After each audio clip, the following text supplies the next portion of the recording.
Welcome back to another technical video. Today we'll be going through your question, answering it, and hopefully finding that solution that you need. Guys, remember to stay just a little bit crazy like me, and hopefully you find that resolution you need. Anyway, let's continue on.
And that's it, guys.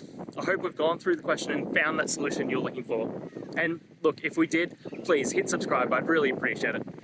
And until the next time you need technical help, I hope you have a good one. Cheers.